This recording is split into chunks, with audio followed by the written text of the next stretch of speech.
Skin lesion ഉണ്ടാവുമ്പോ ഇപ്പൊ ഒരാൾക്ക് ഒരു ചെറിയൊരു മോള് പോലെ എന്തെങ്കിലും ഉണ്ടാവുമ്പോ എപ്പോഴാണ് ഭയപ്പെടുന്നത്, എപ്പോഴാണ് അതിന്റെ കൺസേൺ വേണ്ടത്? നമുക്ക് ഒരു ഡോക്ടറെ എപ്പോഴാണ് സമീപിക്കേണ്ടത്?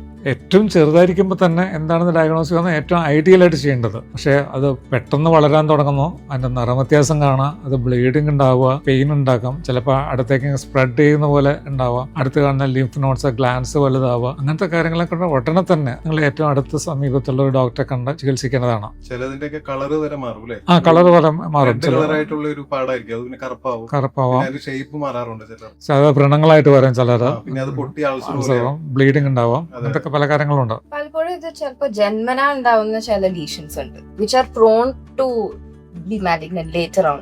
അവർക്ക് മിക്കവാറും ഇതെനിക്ക് ജനിച്ചപ്പോഴേ ഉള്ളതാ, ഇതുവരെ കുഴപ്പമൊന്നുമില്ല, ഇനി കുഴപ്പമുണ്ടാവാൻ പോകുന്നില്ല എന്നൊരു ചിന്താഗതി ഉണ്ട്. അങ്ങനത്തെ ചില ലീഷൻസ് ജയന്റ് സെൽ നീവസ് എന്നൊക്കെ പറഞ്ഞു, അത് വലുതായിട്ടുണ്ട്, വളരെ വലുപ്പത്തിലുള്ള നീവസ് മറുകുകൾ, അത് ഒരു ക്യാൻസർ വരുന്നതിനുള്ള പ്രീഡിസ്പോസിങ് ഫാക്ടറാണ്. അങ്ങനത്തെ കാര്യങ്ങളൊക്കെ ഉണ്ടെങ്കിൽ അത് വരുന്നതിന് മുമ്പ് തന്നെ ആ ലീഷൻ എടുത്ത് കളയുക ചെയ്യാവുന്ന ഏറ്റവും നല്ല സംഗതി. അപ്പൊ തീരെ വരില്ല അത്, അല്ലെങ്കിൽ ഒരു കാലത്ത് അത് വന്നേക്കാം, അതിനുള്ള ചാൻസ് എപ്പോഴും ഉണ്ട്.